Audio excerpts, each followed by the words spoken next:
It wasn't a great time of my life. I just had that nuclear business failure. There was a lot of uncertainty in front of me. But the one thing that didn't change was we needed to be able to pay the bills, right? Pay the lawyers, eat, and and the only way I ever saw doing that was not trading dollars for hours, but building something that was scalable. And one of the things I learned from one of my early mentors is if you can figure out how to make $1 a day in profit, you just have to figure out how to do that 10,000 times a day. And that's stuck with me. So I'm a very systems oriented type person. And this is one of the businesses that I started in, like I said, March 2002 that I still have that business. And trust me, I generally follow the money. If there's something better, if an opportunity comes along and I can see myself making more money in that, that's why I told different businesses. That was just following the money. But nothing's changed since 2002 as far as making money online. Now, the way we do it a little bit has changed. That's evolved. But fundamentally, I have the same accounts that I opened in 2002, and we just have more different marketplaces and whatnot where we do the physical selling. But I'll tell you, my life really changed in 2009 when I discovered this little website called Amazon and became, for the very first time, an Amazon seller. Mm-hmm. And oh my goodness, could we talk about that trip for a while? Then my life changed again in 2014 when people started to say, teach us on how to be an Amazon seller the way you're Yeah. doing it.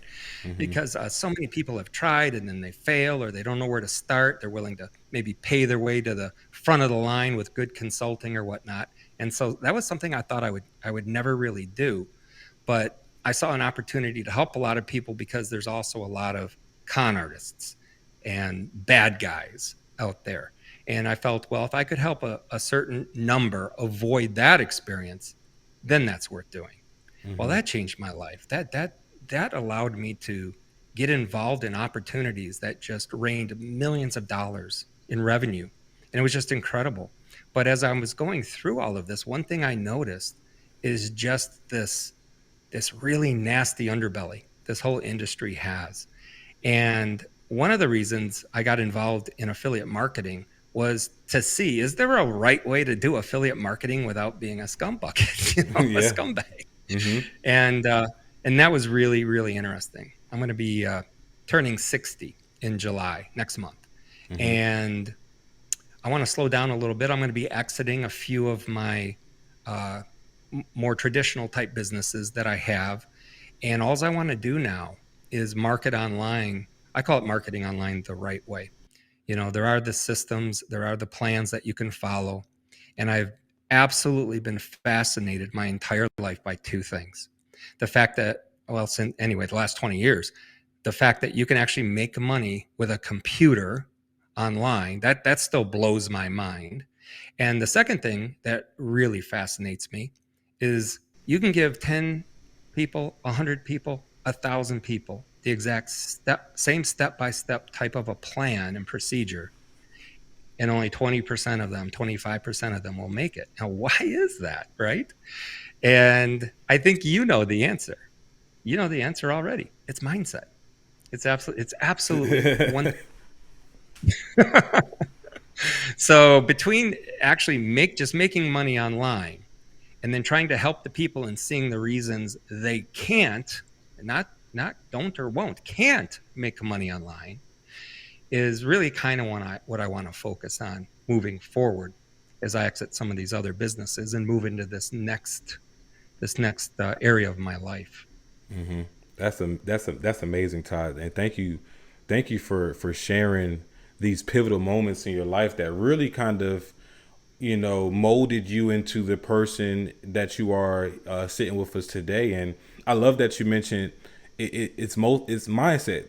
Mindset is the reason, but that 25 or even fewer percent of people can accomplish some of the same things that people are doing every single day. And you can take a person like you who creates some type of digital product or a course and a system that shows people how to do it exactly the way that I do it, and they still somehow fumble the bag or drop the ball on it because of that mindset being missing. And It's a lot to unpack, and so I want to break down a couple things that you mentioned. The first one is one March 12th, 2002. That's a day after my birthday, and you mentioned how things have changed, right? And I can only imagine from now to 2002, how the environment of online sales and selling things online looked. What were some of the main differences?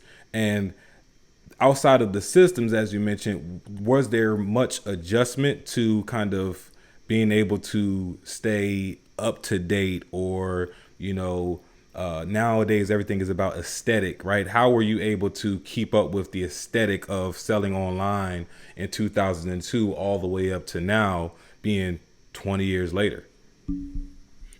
Selling online, it's a lot like, I don't know if you're familiar, or if your listeners would be familiar with this card game, Texas Hold'em poker, Texas Hold'em, Texas No Limit Hold'em. They have this great tagline. It's a game that takes minutes to learn and a lifetime to master. And just like any kind of game, you have to, one, know the rules better than anyone else. You have to have a strategy better than anybody else. And you have to constantly be learning. You can't think that your first week of playing poker or selling online, you've got it nailed and you just have to keep doing what you're doing. Mm-hmm.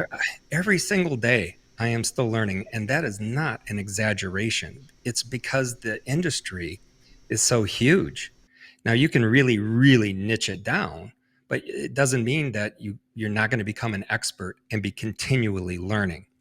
So almost nothing is the same as it was back in 2002. Almost nothing, except the one core concept that you want to try to buy something for $1 and sell it for two.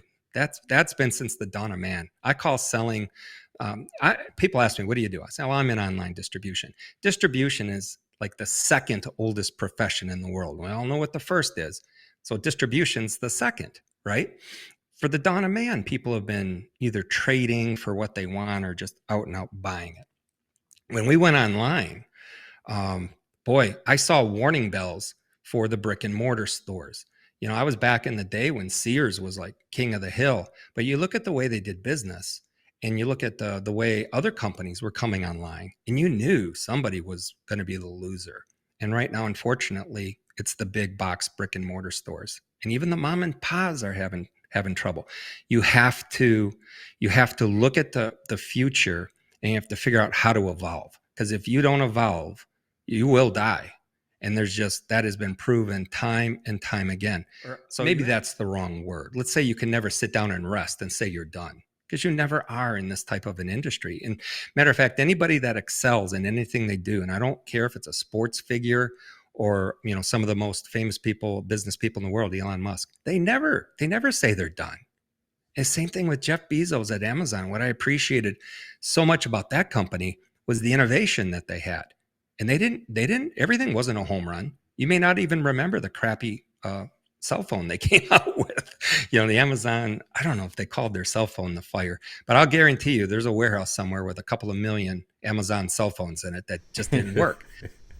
But they don't care. They innovate. They jump off. My favorite saying is jump off that cliff and build the plane on the way down. And I've never done anything perfect in my life. You just have to keep moving forward, trying things, innovate, and live to see the next day. And this is why I'm never going to retire. People say, "Are you?" Well, I'm exiting a couple of businesses. Are you going to retire? Not in the traditional sense, because I'm having way too much fun. And that's what I share with Gary Vaynerchuk. He's the same way. He goes, "If I live to be 90, he says, I'm still going to be doing this as long as it's fun." I feel the same way. Yeah. It's and so to that point, when you love what you do, you never work a day in your life. It just so happens that in this pilot field, they turned that into work for you, which is still unfortunate. But awesome. I love to hear it all, and thanks for answering that question, because I'm sure a lot of people were trying to figure out, like, how do you keep up with selling online from over the last 20 years? And you're right, it's just nothing's perfect. I think as humans, our obsession over the word perfection is what stops a lot of us from even doing in the first place. And to your point, Todd, it sounds like you just got really good at just creating it, just starting the business, starting the system, starting whatever it is that you wanted to start, and then just kind of fixing it later as the hole started to poke through on the boat. You just kind of fill a hole as it presents itself.